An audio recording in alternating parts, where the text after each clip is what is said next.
एक मरतबा बावाज़ बुलंद दरूद शरीफ का नजराना पेश कर लें। अल्लाहुम्मा सल्ली अला सय्यदना शफीना हबीबना नबीना मौलाना मुहम्मद बारिक वसल्लिम सलातों व सलामन अलैका या रसूलुल्लाह सल्लल्लाहु अलैहि वसल्लम। पैगाम ताजुश्शरिया कॉन्फ्रेंस का इनेकाद करने वाले और पैगाम ताजुश्शरिया कॉन्फ्रेंस में आने वाले गयूर, श्रीपुर 3 नंबर और श्रीपुर के दूसरे मोहल्लों और कॉलोनियों से आने वाले तमाम के तमाम हाज़रीन जो मौजूद हैं वो भी, और जो किसी ज़रूरत के तहत शरई मजबूरी के तहत जा चुके हैं वो भी मुबारकबाद के मुस्तहिक़ हैं कि उन्होंने पैगाम ताजुश्शरिया कॉन्फ्रेंस का इनेकाद किया। अल्लाह तबारक व तआला जिन लोगों ने इसमें जिस तरह भी ताउन किया है, हिस्सा लिया है, मौला उन तमाम की नियाज़ों को, अक़ीदतों को, ख़िराज को कबूल फ़रमाए और परवरदिगार आलम हम सबों को कहने से ज़्यादा अमल की तौफ़ीक़ अता फ़रमाए। पैगाम ताजुश्शरिया क्या है कि नबी से जो हो बेगाना, वाह वाह वाह, नबी से जो हो बेगाना, नबी से जो हो बेगाना उसे दिल से जुदा कर दें। वाह वाह वाह, बोलिए सुभान अल्लाह। सुभान अल्लाह। नबी से जो हो बेगाना उसे दिल से जुदा कर दें। पिदर मादर बिरादर जानो दिल सब उन पर फिदा कर दें। वाह वाह वाह, पिदर मादर सब उन पर फिदा कर दें। नबी से जो हो बेगाना, ये पैगाम ताजुश्शरिया कॉन्फ्रेंस अभी मैं देख रहा था, जनाब दिलवर शाही साहब नाज शरीफ बड़ी खूबसूरत नातें और मनक़बतें पढ़ी। उसके बाद साहबजादे ने भी एक मनक़बत अपने जद्दे करीम की बारगाह में पढ़ी। और ये आप लोगों की मोहब्बतें ही हैं कि जो आज उनका लहजा और जो आज उनका तेवर था वो बिल्कुल अलग था। ये मैं नहीं, जो सुनते हैं जो देखते हैं वो समझेंगे। अल्लाह तबारक व तआला साहबजादे की उम्र में, इकबाल में बेपनाह बरकतें अता फरमाए। आमीन आमीन आमीन। और इनको अपने आबा व अजदाद का सच्चा वारिस और जानशीन बनाए, आमीन। इल्मी सच्चा जानशीन बनाए। आमीन। तो मैं ये अर्ज़ कर रहा था कि मैंने देखा कि कुछ लोग आकर दादो तहसीन से नवाज रहे थे। मैंने देखा कि जब वो कुछ इनाम दे रहे थे तो किसी के हाथ में पीतल की अंगूठी है, किसी के हाथ में 2 अंगूठियां हैं। याद रखिएगा, ये जलसे तफरीगाह नहीं होते हैं, ये जलसे तफरीक करने की जगह नहीं होती। आज हमारी कौम का, हमारी इस जमात का जो हाल अबतर से अबतर हो रहा है, इसकी सबसे बड़ी वजह यह है कि हमने जलसों और कॉन्फ्रेंसों को सिर्फ एक रात का हंगामा करने का एक जरिया और तमाशा बनाने की कोशिश करी है। आपको बुरा लगे, आई डोंट केयर, बात जो सच्ची होगी मैं कहूँगा। आपने जलसे को तमाशा बना दिया। ऐसे खतीबों को बुलाते हैं जो सिर्फ लतीफ़े सुनाते हैं, ऐसे मुकर्रिरों को बुलाया जाता है जो आपको हंसाते हैं। क्या ये मिंबर रसूल इसीलिए रह गया है? क्या मिंबर रसूल इसीलिए रह गया? आपके वालिद का अगर सामने जनाजा हो, मैं कहूँ उसी मुकर्रिर को बुलाकर कहिए 4 लतीफ़े सुनाए, ताकि आपके दिल में जो गम है, जो आपको जो फिक्र और आपके अपने अजीज़ के जाने का जो गम हुआ है वो गम दूर हो जाए। क्या आप कर सकते हैं? करिएगा? आप नहीं करिएगा। क्यों? क्योंकि आपकी गैरत गवारा नहीं करेगी। आपकी गैरत इस बात पर आमादा नहीं होगी कि हम ऐसे मोमेंट में जहां हमारा अपना एक अजीज चला गया, जहां से प्यारा भाई चला गया, से एक सायादार धनावर दरख्त की शक्ल में जो हमारा वालिद हमारे सरों पर साया फगन था, आज उसका साया उठ गया, हम उसके इंतकाल के इस जनाजे, इस मैयत के मौके पर ऐसे किसी खतीब को, ऐसे किसी मुकर्रिर को बुलाएं जो यहाँ पे आके नबी की बात कम करे, जो रसूल पाक सल्लल्लाहु अलैहि वसल्लम के फरामीन को हमें ना सुनाकर बल्कि लतीफ़े सुनाकर हमें हंसाए। हमारी ये गैरत गवारा नहीं करती। वह श्रीपुर के गयूर मुसलमानों, तुम्हारी गैरत ईमानी क्यों मर जाती है जब मिंबर रसूल पर एक सैयद आलिम दीन के और उसके नाम पर एक ऐसी अजीम महफिल बनाते हो, एक ऐसा जलसा मनाते हो और उसमें ऐसे ऐसे खतीबों को बुलाते हो जो सिर्फ लतीफ़े बाजियाँ करता है। क्या बात है। अच्छा पैगाम बात है। कड़वी वाह लगे, वाह वाह वाह। बात कड़वी लगे तो मैं पहले कह चुका हूं आई डोंट केयर, इसलिए मेरी रगों में हुजूर सदरुल अफाजिल का खून है, मैं परवाह नहीं करता हूं। वाह वाह। मैं आपकी चापलूसी करने के लिए नहीं आया हूं।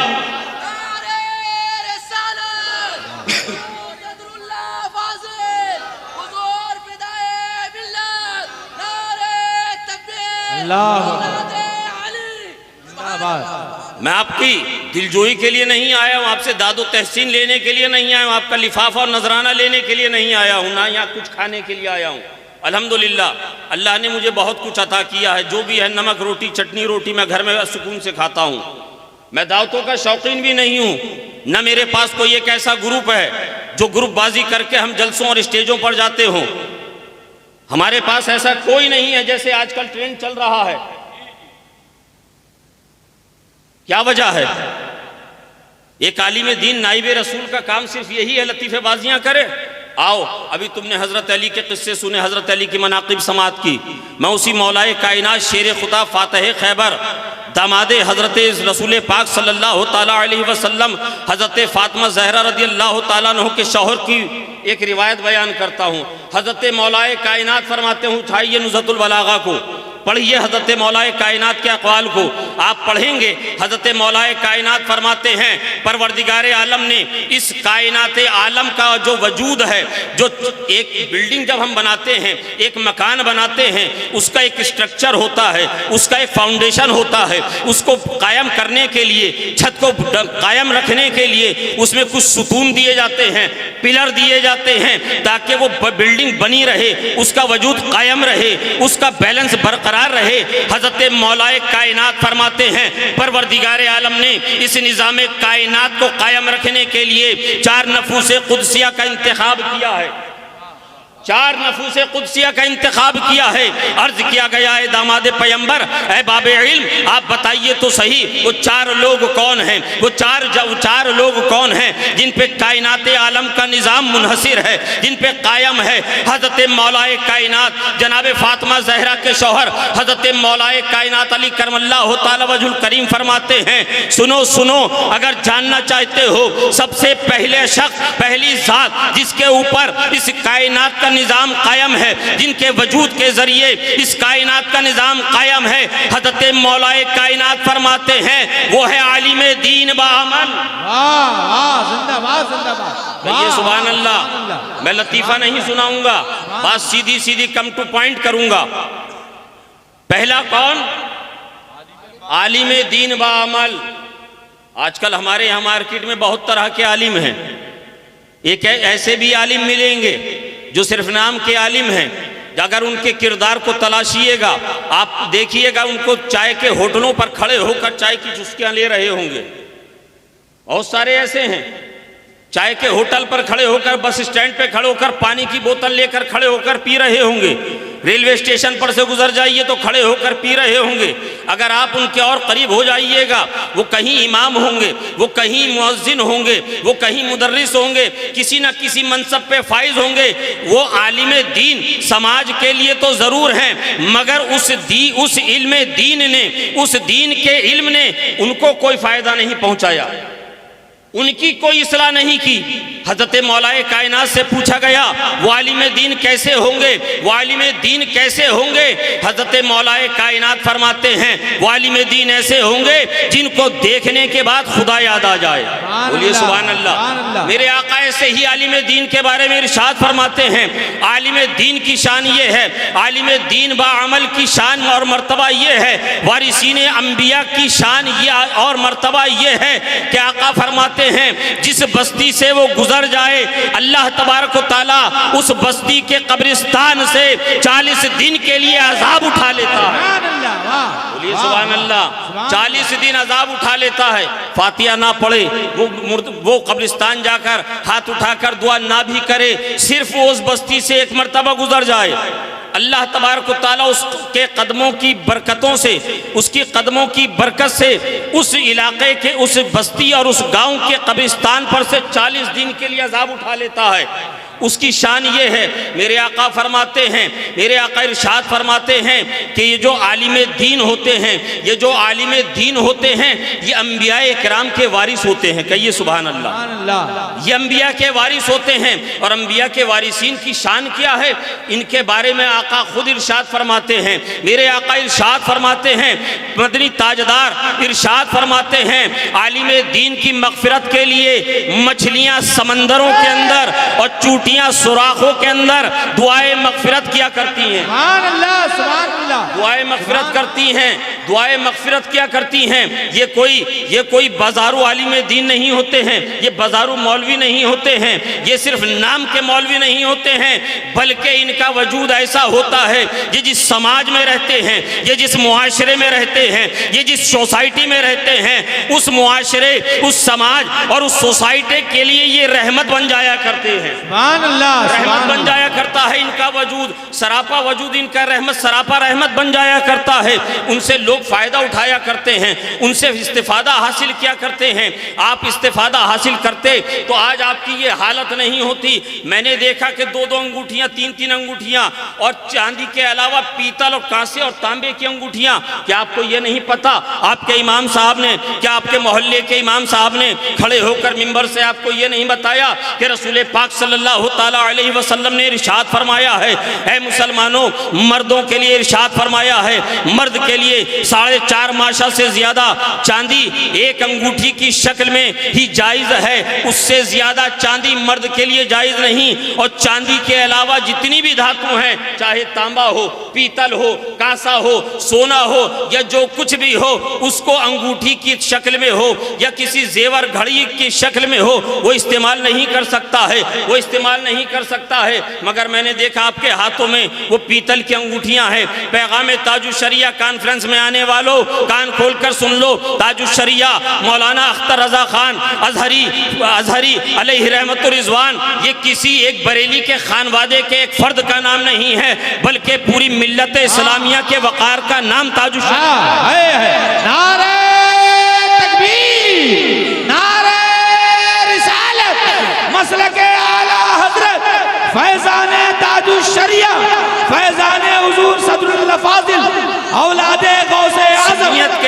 सुन्नियत के वकार का नाम ताजुशरिया है।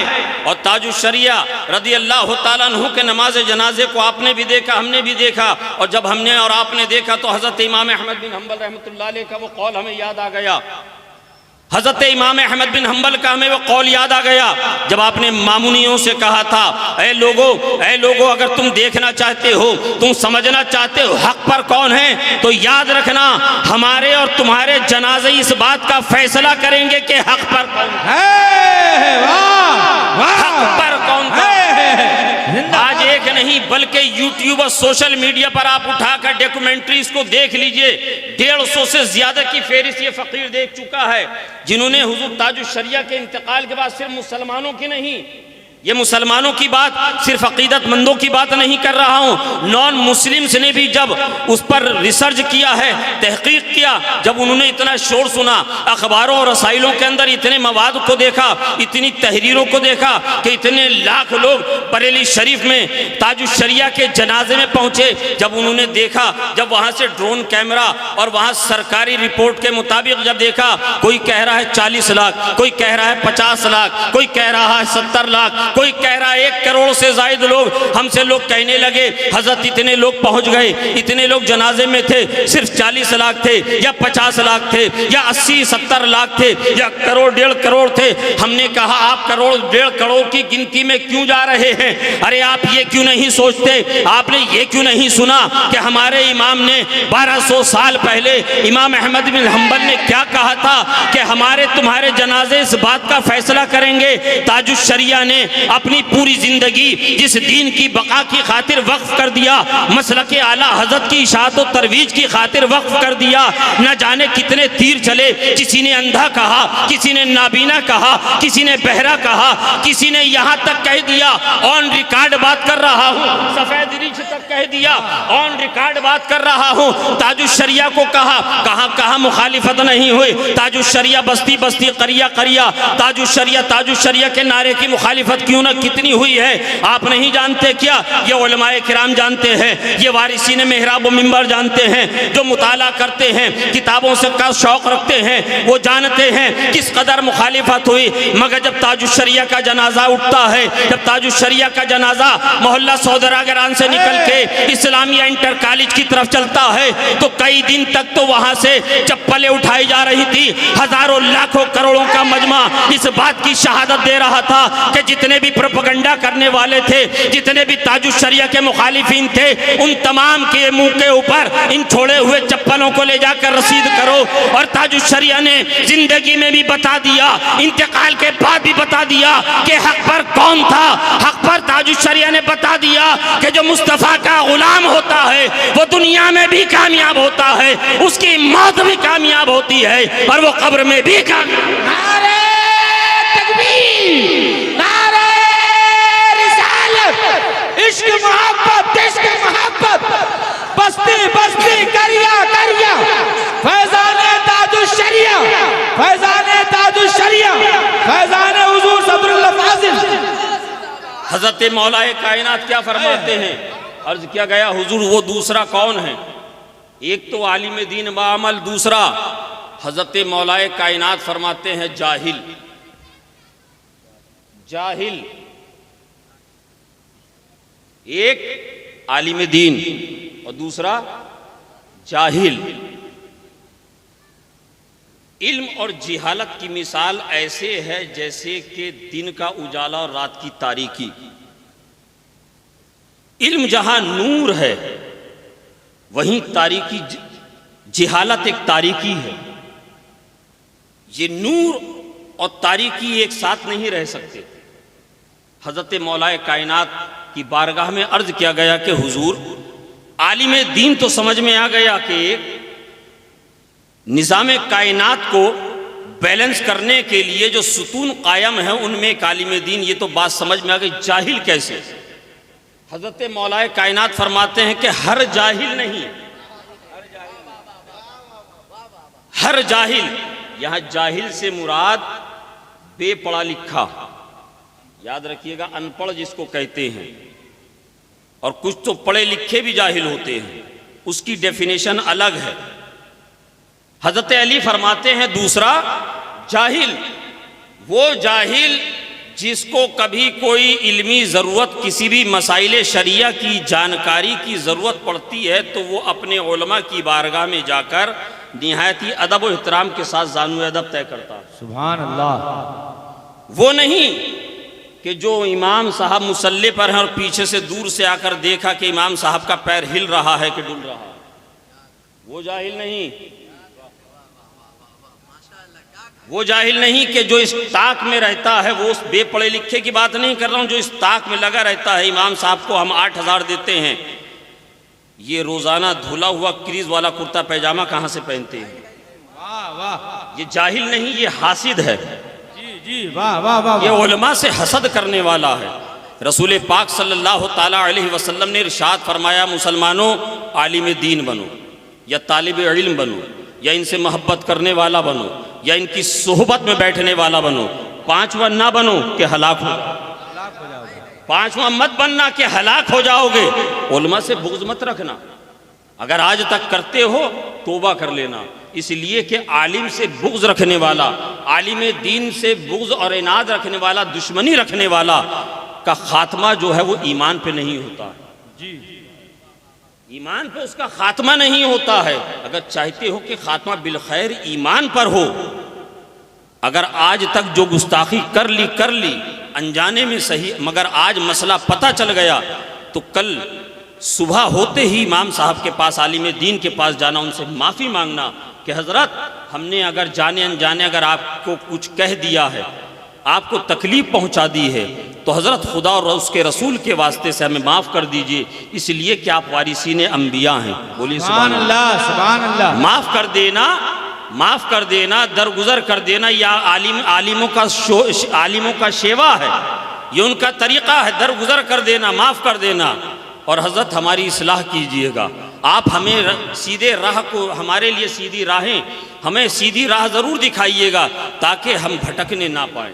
हज़रत अली फरमाते हैं दूसरा वो जाहिल जो इल्मी ज़रूरत के वक्त में अपने उलमा की बारगाह में ज़ानुए अदब तय करता है। अगर आप आलिम दीन ना बन सकें तो वो दूसरे जाहिल यानी वो दूसरा बेपढ़ा लिखा ज़रूर बन जाइएगा, जिसकी बिशारत हज़रत मौलाए कायनात ने दी है। हज़रत अली से पूछा गया कि हुजूर तीसरा शख्स कौन? तीसरा शख्स वो कौन? हज़रत अली फरमाते हैं कि वो मालदार है, पैसे वाला रईस। कौन रईस? अरे खजाना तो कारून के पास भी था, पैसे वाला तो वो भी था, क्या वो बख्शा जाएगा? नहीं। बोलिए, क्या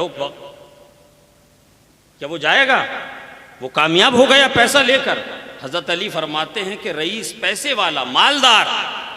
हुजूर मालदार तो अबू जहल भी था, हुजूर मालदार तो अबू लहब भी था, ये तो सरदार थे मक्के के, कैसर और किसरा के बादशाह, जिनके सोने के महल थे, मालदार तो वो भी थे। हजरत अली फरमाते हैं मैं उन मालदारों की बात नहीं कर रहा हूं, वाह वाह वाह वाह, मैं उस मालदार की बात कर रहा हूं कि जो मेहनत करके खून पसीने की गाढ़ी कमाई से पैसा कमाता है, अल्लाह उसमें उसको बरकतें अता करता है और उसी पैसे को अपने अहलो अयाल पे खर्च करने के बाद जो बच के बचाता है उससे फिर वो राह खुदा में भी खर्च करता है। सुभान अल्लाह, सुभान राह खुदा में खर्च करता है। हज़रत सैयदना उस्मान गनी, हज़रत सैयदना फारूक आज़म, हज़रत सैयदना अबू बकर सिद्दीक़ रज़ी अल्लाह ताला अन्हु के बारे में बारहा आपने सुना होगा। और एक बात मैं मज़े की आपको यहाँ बताता चलूँ, ज़िम्नन ज़हन में आ गई है। आज आप रिसर्च कर लीजिए, विकीपीडिया से लेकर गूगल पे सर्च कर लीजिए, आप जब सर्च करेंगे हज़रत उस्मान गनी रज़ी अल्लाह ताला अन्हु के बारे में तो आज भी आप पाएंगे हज़रत सैयदना उस्मान गनी के विसाल को तकरीबन 1350 साल गुजर गए। 1350 साल गुजरने के बाद भी आज भी हज़रत सैयदना उस्मान गनी ज़ुन्नुरैन रज़ी अल्लाह ताला अन्हु का अकाउंट चल रहा है, अकाउंट चल रहा है सऊदी अरब की बैंकों में, वहां की बैंक में आपका अकाउंट चल रहा है, उनका अकाउंट जिंदा है। हम 1 साल 6 महीने अकाउंट इस्तेमाल नहीं करते तो नोटिस आ जाता है कि आपका अकाउंट डेड हो गया, आपका अकाउंट डेड हो गया है। अगर आप इसको जारी रखना चाहते हैं, चालू रखना चाहते हैं तो आप बैंक आइए और फॉर्मेलिटीज अदा कीजिए। आप बैंक जाते हैं, चक्कर लगाते हैं, मैनेजर के पास जाते हैं, वहां जाकर तब जाके आपका अकाउंट जिंदा होता है। वो कब? जब आप वहां पहुंचते हैं। हजरत उस्मान गनी 1350 पौने 1400 साल पहले आपको शहीद कर दिया गया, उनका अकाउंट आज भी जिंदा है। सुभान अल्लाह, सुभान अल्लाह, जिंदाबाद। अकाउंट जिंदा है, तुम औलिया अल्लाह की जिंदगी के बारे में, वाह वाह, जिनका अकाउंट नहीं मरता, जिनका अकाउंट आज भी नहीं मरा, तुम उनकी जिंदगी के बारे में पूछ रहे हो। क्या बात है, वाह वाह, उनका तो अकाउंट भी जिंदा है। हजरत अली फरमाते हैं वो सखी जो राह खुदा में रजा इलाही के खातिर जो खर्च करता है वो सखी, हर मालदार नहीं, हर पैसे वाला नहीं। अगर अल्लाह ने आपको माल दिया है, दौलत दी है, तो तन्हाई में रात की सन्नाटे में जब बिस्तर पर लेटिएगा तो ये अपने सीने पे हाथ रखकर जरूर सोचिएगा, क्या हम उन मालदारों में शामिल हैं जिनकी बिशारत हजरत अली ने दी थी? क्या बात है, वाह वाह। या हम उस फहरिस्त से निकल कर शद्दाद, हामान, कारून, अबू जहल, अबू लहब की फहरिस्त में चले गए? आप सोचिएगा। और अगर अब तक अपने माल की मोहब्बत में, राह खुदा में, मस्जिद और मदरसों में गरीबों को अगर आप अपने गाढ़ी कमाई से कुछ उनकी मदद नहीं करते हैं तो तौबा करके अल्लाह की बारगाह में सिद्क दिल से कल से ये काम शुरू कर दीजिएगा। माल कम नहीं होगा इससे, आपका इंशाअल्लाह माल बढ़ता चला जाएगा, बेशक माल बढ़ता चला जाएगा। हजरत अली से पूछा गया कि हुजूर 3 तो हो गए, चौथा कौन? हज़रत मौलाए कायनात फरमाते हैं, चौथा वो शख्स जो कि गरीब है, जो गरीब है, मुफलिस है, पैसा नहीं है, मगर जब उसके सामने मस्जिदों की मिहराबों से ऐलान होता है कि मस्जिद में टाइल्स की जरूरत है, वाह वाह वाह वाह, मस्जिद में पानी की टंकी की जरूरत है, मस्जिद में रंग करने की जरूरत है, इतने रुपए का बजट पास किया है मस्जिद कमेटी ने, ऐ लोगों आओ और अपने वालिदैन के मरहुमैन के नाम से, अपने अजीज़ व अक़रबा के नाम से शामिल हो जाओ, हिस्सा ले लो। क्या बात, वो मुफलिस, वो गरीब, हज़रत अली फरमाते हैं जिसके पास माल नहीं मगर वो कफ़े अफसोस मलता है, वो हसरत करता है, वो तमन्ना करता है और दिल ही दिल में ये हसरत करता अपने रब की बारगाह में कि मौला अगर आज तूने मुझे माल दिया होता, अगर आज मेरे पास भी पैसा होता, अगर आज मेरे पास भी दौलत होती, अगर आज मेरे पास भी रुपया होता तो ऐ मौला मैं बेरुके रोक टोक के तेरी रजा की खातिर तेरे घर में उसको लगा देता, सुभान अल्लाह, सुभान अल्लाह, तेरे घर में लगा देता। उस गरीब की बात नहीं जो हरीस भी होता है गरीब के साथ, जो दूसरों का माल देखकर, अपने भाई की तरक्की को देखकर, अपने पड़ोसी की तरक्की को देखकर जलता और कुड़ता है और तरह तरह से उसके खिलाफ साजिशें रचा करता है। ये 4 लोग हैं हज़रत अली ने फरमाया। इसलिए मुसलमानों याद रखना, ये मिंबर रसूल है। आइंदा जलसा करोगे इस चीज़ का ख्याल रखना, मुझे बुलाओ या मत बुलाओ मुझे उससे कोई फ़र्क नहीं पड़ता है, मगर इस मिंबर रसूल की अज़मतों को पामाल होने मत देना।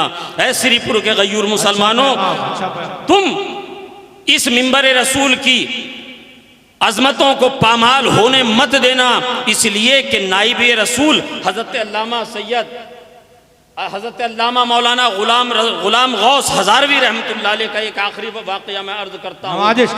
नाइब रसूल कैसा होता है, वारिस अंबिया कैसा होता है, मुस्तफ़ा का, अंबियाए किराम का वारिस और जानशीन कैसा होता है। सुनो मुसलमानों, ये आखिरी बात है, सिर्फ वक्त गुजारने के लिए नहीं बल्कि सीने पे हाथ रख के अपने कानों से नहीं बल्कि दिल के कानों से इस बात को सुनना और सुनकर ज़रा गौर करना कि तुमने जिस फहरिस्त को तैयार किया, जिस जलसे के पोस्टर में जिन लोगों को तुमने बुलाया है, क्या उनमें से इसके लायक भी कोई है या नहीं है? अगर नहीं है तो आइंदा कोशिश करना। हज़रत अल्लामा गुलाम गौस हज़ारवी रहमतुल्लाह अलैह, अभी चंद साल पहले पड़ोसी मुल्क की बात है, हाफिज जुनैद साहब, मैं पढ़ रहा था, मैंने पढ़ा हज़रत अल्लामा गुलाम गौस हज़ारवी रहमतुल्लाह अलैह का जवान नौजवान बेटा बिस्तर मर्ग पर है, आखिरी लम्हात हैं, जिंदगी मौत के दरमियान है, जिंदगी मौत के दरमियान है। हॉस्पिटल लेकर गए हैं, डॉक्टरों ने कहा है, तबीबों ने कहा है, हकीमों ने कहा है, चारा साजों ने कहा है, मौलाना अब इसमें कुछ नहीं बचा है, अब चंद लम्हों का ये मेहमान है, चंद घंटों में ये इंतकाल कर जाएगा, जिस्म और रूह का कॉन्टैक्ट इसका टूट जाएगा। अस्पताल में बेकार पैसा बर्बाद कर रहे हो, मौलाना घर लेकर चले जाओ, जो भी थोड़ी देर खिदमत कर सकते हो कर लो। हजरत मौलाना गुलाम गौस लेकर आते हैं, उनके घर वाले अजीज लेकर आते हैं, घर में लाकर एक चारपाई पे बिठा दिया, लिटाल दिया है, बेटा लेटा है, जवान बेटा है, बिस्तर मौत पर लेटा हुआ है, बाप हसरत भरी निगाहों से देख रहा है, माँ सरहाने बैठी हुई है, अजीज अकरबा घर में जमा है, बाप भी मौलाना गुलाम गौस जैसा है, गुलाम गौस जैसा है, आंखों से आंसू हैं, कभी आसमान की तरफ देखते हैं, कभी अपने बेटे के चेहरे को देखते हैं। ये मेरा वो बेटा है जिसे मैंने बचपन से नाजो नाम में पाला था, ये मेरा वो बेटा है जिसके मैंने हर ख्वाहिश को पूरा किया था, ये वो मेरा बेटा है जिसको मैंने पढ़ा लिखा कर परवान चढ़ाया था, ये मेरा वो बेटा है जिसके लिए मैंने अपनी आरजुओं का गला घोट कर इसकी तमन्ना और ख्वाहिशों को पूरा किया था। आज मेरा जवान बेटा मेरी आंखों के सामने इंतकाल करने जा रहा है, मेरी आंखों के सामने इंतकाल करने जा रहा है। बेटे के पास खड़े हुए हैं, आंखों से आंसू जारी हैं। अचानक दरवाजे पे दस्तक होती है। मौलाना गुलाम गौस हज़ारवी रहमतुल्लाह अलैह दरवाजे के करीब जाते हैं, दरवाजे को खोलते हैं, कुंडी को खोलते हैं। देखा क्या सामने एक ज़ईफ खड़े हुए हैं, एक बुजुर्ग खड़े हुए हैं। पूछा कि क्या बात है बड़े चच, कैसे आना हुआ है? बड़े मियाँ कैसे आना हुआ? कहा मौलाना क्या बताऊं, तुम यहाँ घर में बैठे हो, तुम यहाँ घर में बैठे हो और रसूल पाक सल्लल्लाहु ताला अलैहि वसल्लम के दीन के ऊपर फला मोहल्ले में डाका पड़ रहा है। क्या मामला है? फरमाते हैं वहाँ एक कादियानी आलिम आ गया है, एक कादियानी आ गया है जिसने आकर मुसलमानों का जीना दूभर कर दिया है, मुसलमानों को चैलेंज भी कर रहा है, मुबाहिसे की दावत भी दे रहा है कि कोई आगे नहीं बढ़ रहा है। ऐ मौलाना आप तो नाइबे रसूल हैं, ऐ मौलाना आप तो वारिसे मुस्तफ़ा हैं, ऐ मौलाना आप तो वारिसे अंबिया हैं, आप घर में बैठे हैं, वहाँ देखिए दुश्मने दीन वहाँ पर क्या कर रहा है। हज़रत मौलाना गुलाम गौस फरमाते हैं, तारीख बताती है हज़रत मौलाना गुलाम गौस रहमतुल्लाह अलैह जो कि बेटे की मोहब्बत में भी रो रहे थे, अचानक उनके जो जिस्म के अंदर लागरी आ गई थी, जो कमजोरी आ गई थी, जवान बेटे का जनाजे के बारे में सोचकर जो नकाहत आ गई थी, फौरन एक बिजली सी उनके जिस्म में दौड़ती है, फौरन खड़े हो जाते हैं, एकदम तन के खड़े हो जाते हैं। कहा चचा घबराने की बात नहीं है, ऐ चचा ऐ बुजुर्ग घबराने की बात नहीं है, 2 मिनट का मुझे वक्त दीजिए। फौरन लंबे लंबे कदमों से घर के बरामदे में दाखिल हुए। अहलिया से कहा बीबी मेरा बैग तैयार करो, मेरा सामान तैयार करो। बीबी ने पूछा मौलाना कहाँ चल दिए? कहा कि मुस्तफ़ा के दीन को मेरी ज़रूरत है, रसूल पाक सल्लल्लाहु ताला अलैहि वसल्लम के दीन को मेरी ज़रूरत है। कहा मौलाना थोड़ा इंतज़ार कर लो, बेटा बिस्तर मर्ग पे पड़ा हुआ है। मौलाना ने बेटे की तरफ देखा, आंखों से आंसू जारी हो गए। कहा बीबी मेरा बैग दो। अहलिया ने बैग दे दिया। वालिद पलटे, मौलाना गुलाम गौस साहब पलटे, मौलाना गुलाम गौस हज़ारवी पलटे।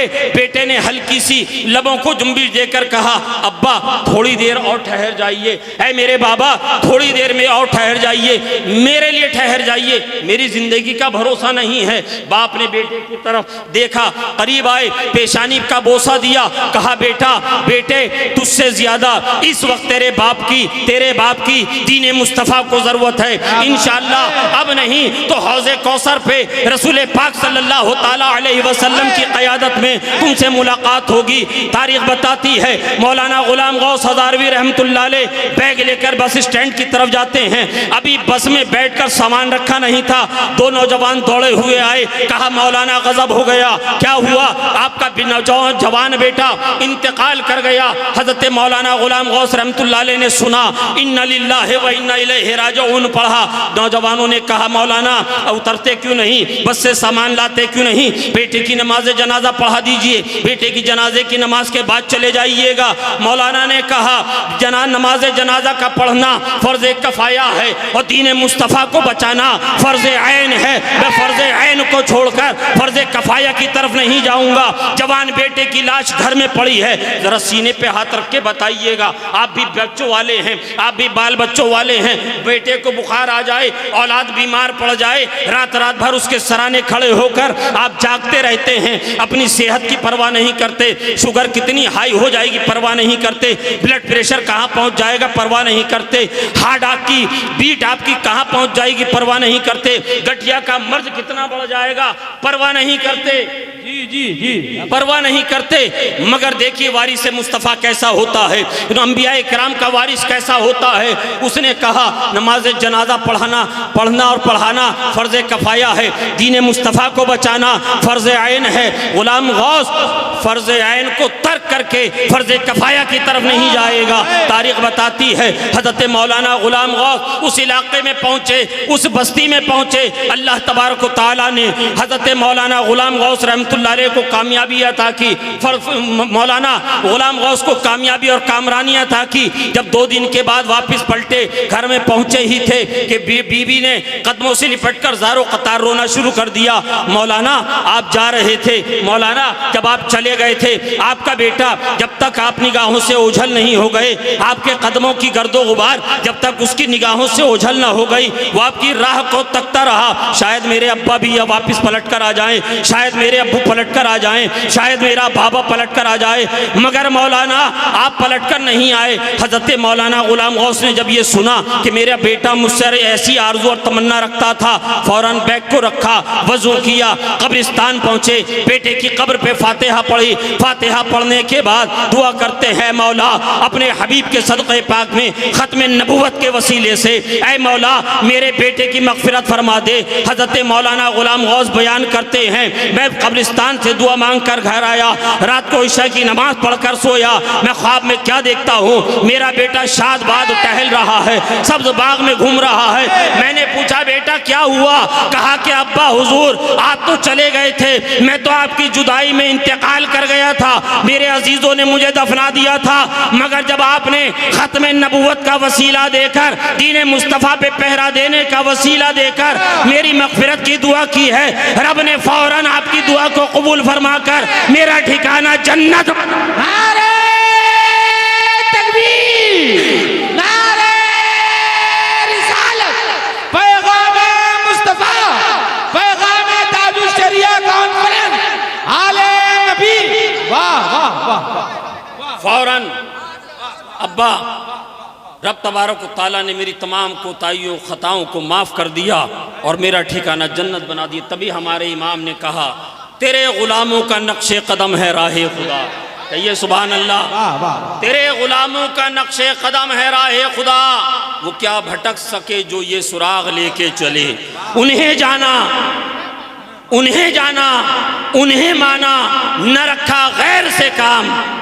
उन्हें जाना, उन्हें माना, न रखा गैर से काम। लिल्लाहिल हम्द मैं दुनिया से मुसलमान गया, लिल्लाहिल हम्द मैं दुनिया से मुसलमान गया। ऐ मुसलमानों अपने ज़ाहिर को भी बदलो, अपने बातिन को भी बदलो। ये जलसे तफरीक की जगह नहीं है, ये तफरीक, ये जलसे इंजॉयमेंट का सोर्स नहीं है। ये जलसे, ये दीनी धार्मिक जलसे इसलिए नहीं किए जाते हैं कि यहाँ पर हम लोगों के तरन्नुम साजी देखेंगे, हम लोगों के लतीफ़े सुनेंगे, नहीं, बल्कि जलसे इसलिए होने चाहिए उलमाए रब्बानी, उलमाए दीनी जब यहाँ आएंगे हमारी इस्लाह करेंगे, हमारे मुआशरे में फैली हुई बुराइयों के बारे में बताएंगे, हमारे समाज की कमियों के बारे में बताएंगे, हम जो सूद पर लेन देन करते हैं इसकी वईदें हमें सुनाएंगे, हम जो अपने भाइयों की हक तलफी करते हैं इस पर वईदें हमें सुनाएंगे, हम जो किसी का हक मार लेते हैं, हक तलफी करते हैं, इस पर वईदें रब की हमें सुनाएंगे और हमारे जाहिर और हमारे बातिन को बदलेंगे और हमें भटकते हुए रास्ते से उठाकर सिरातिल मुस्तकीम पे चलने वाला और अपने साथ लेकर चलने वाला बनाएंगे। जलसों का मकसद ये होता है, जब तक जलसों का मकसद ये था कि हमारी इस्लाह होगी, हमारे समाज में फैलने वाली बुराइयों का खात्मा इन जलसों और उलमा की तकारीर से होगा, तब तक वो बस्तियाँ, वो आबादियाँ, वो मोहल्ले आबाद थे, वो शाद थे। आज तादाद में ज़रूर ज़्यादा हैं, मगर आप जानते हैं आज से 40 साल पहले, 30 साल पहले श्रीपुर और आज के श्रीपुर में क्या फ़र्क है ये बताने की ज़रूरत नहीं है। आज जो उस वक्त जो बच्चा था आज वो दादा बन गया है, 3 पीढ़ियां बन चुका है, मगर क्या वजह है? आज तनज़्ज़ुली का वो शिकार हो चुका है, आज गुर्बत का वो शिकार हो चुका है, आज वो उसके ऊपर नहुसतें शामिल हो चुकी हैं। क्या वजह है? कि आपने हलाल और हराम में तमीज़ और इम्तियाज़ को खो दिया है। आपने ये देखा हमें माल कमाना है, चाहे जैसे कमाया जाए, जायज़ तरीक़े से कमाया जाए, नाजायज़ तरीक़े से कमाया जाए, मगर माल कमाया जाए, पैसा घर में आए। मगर आपने ये नहीं सोचा आज नाजायज़ माल हम कमाएंगे, अपने बच्चों को जो पिलाएंगे, अपने बच्चों को जो खिलाएंगे, ये हराम माल, लुक़्मे हराम जो उसके पेट में जाएगा, शिकम में जाएगा, जितने दिन उसके अज्जा रहेंगे। उलमाए किराम यहाँ मौजूद हैं, अगर मैं गलत बयानी से काम ले आऊँ तो मेरी सज़ा वो है जो एक चोर की सज़ा, एक चोर की जो सज़ा इस्लाम ने मुकर्रर की है वो मेरी सज़ा आप दीजिएगा। मेरे आका इरशाद फरमाते हैं, मेरे आका इरशाद फरमाते हैं, लुक़्मे हराम खाने वाला, लुक़्मे हराम खाने वाला बैतुल्लाह शरीफ के साए में, बैतुल्लाह शरीफ के साए में सजदे की हालत में गिड़गिड़ाता रहे, या इतना गिड़गिड़ाए, इतनी दुआएं करे, इतनी गिरिया वजारी करे कि उसके हाथ आसमान से जा लगे। आसमान से जा लगे, फिर भी रब तबारक व तआला उसकी दुआ कबूल नहीं करता है, फिर भी उसकी दुआ कबूल नहीं करता है। शिकवा करते हैं, हम 4-5 टाइम की नमाज पढ़ते हैं, हम ये वाला वजीफ़ा पढ़ते हैं, हम ये वाला वजीफ़ा पढ़ते हैं, हम शजरा पढ़ते हैं, हम सूरह यासीन पढ़ते हैं, हम सूरह रहमान पढ़ते हैं, हम सूरह मुल्क की तिलावत करते हैं। हज़रत हम क्या क्या पढ़ते हैं, हमारे ऊपर परेशानियाँ आ रही हैं, हमारे ऊपर नहूसतें आ रही हैं। कभी आपने किसी हज़रत से ये नहीं पूछा कि हज़रत माले हलाल कमाने के फ़वाइद क्या हैं और माले हराम और लुक़्मा हराम खाने की वईदें क्या हैं? आप में से किसी ने जानने की कोशिश नहीं करी। इसलिए कि अगर आपके मतलब की बात होगी तो आप खूब उछलिएगा, खूब मचलिएगा, मगर जहां थोड़ी सी कड़वी बात आ जाएगी हर कोई अपने ऊपर उसको लेगा। इसलिए कि हम में वो बुराइयां, वो कमियां हैं कि हम किसी और को भी कहते हैं तो लगता है कि हाफिज साहब, इमाम साहब, मौलाना साहब डायरेक्ट मुझे कह रहे हैं। इसकी वजह से कितने लोगों ने इमामों को बदल दिया। वो इमाम को नहीं बदल रहे हैं बल्कि अपनी तकदीर और उस इमाम के कदमों की जो बरकतें थीं उससे वो महरूम हो रहे हैं। ऐ मुसलमानों, कस्बे हलाल की जुस्तजू में रहो, हलाल रोज़ी कमाओ, एक मुश्त चावल कमाओ, एक चुटकी अनाज, एक चुटकी नमक कमाओ। लुक़्मा-ए हराम से बेहतर फाका कशी है। बेशक बेशक लुक़्मा-ए हराम से बेहतर फाका कशी है। वो फाका मस्तों का काफिला, वो फाका कशों का काफिला जहाँ जहाँ से निकलता था इस्लाम की हरियाली में 4 चांद लगाता हुआ जाता था। आज खस्सी और मुर्गा खाने वाला जहाँ निकलता है उसको मारा और कूटा जाता है, शक की नज़रों से देखा जाता है। तभी तो कहा है कि मेरे अमाल का बदला तो जहन्नम ही था, मेरे अमाल का बदला तो जहन्नम ही था। मैं तो जाता, मेरे सरकार ने जाने न दिया, मैं तो जाता, मेरे सरकार ने जाने न दिया। मैंने कुरान अज़ीम की आयत करीमा की तिलावत का शर्फ हासिल किया, वकुनु माअस सादिकीन, और सच्चों के साथ हो जाओ, सच्चों के साथ हो जाओ, अच्छों के साथ हो जाओ, रब के पसंदीदा बुरगज़ीदा के साथ हो जाओ। अल्लाह तबारक व तआला हमें और आपको कहने से ज़्यादा अमल की तौफ़ीक़ अता फ़रमाए। क़स्दन सहवन जो कुछ कहने में कमियाँ गलतियाँ हो गई हो मौला अपने और अपने फ़ज़्ल व करम से अपने हबीब के सदक़े पाक में माफ़ फ़रमाए। आमीन। अस्तग़फ़िरुल्लाह रब्बी मिन कुल्ली ज़ंबिन व अतूबु इलैहि व आख़िरु दावाना अनिल हम्दुलिल्लाहि रब्बिल आलमीन।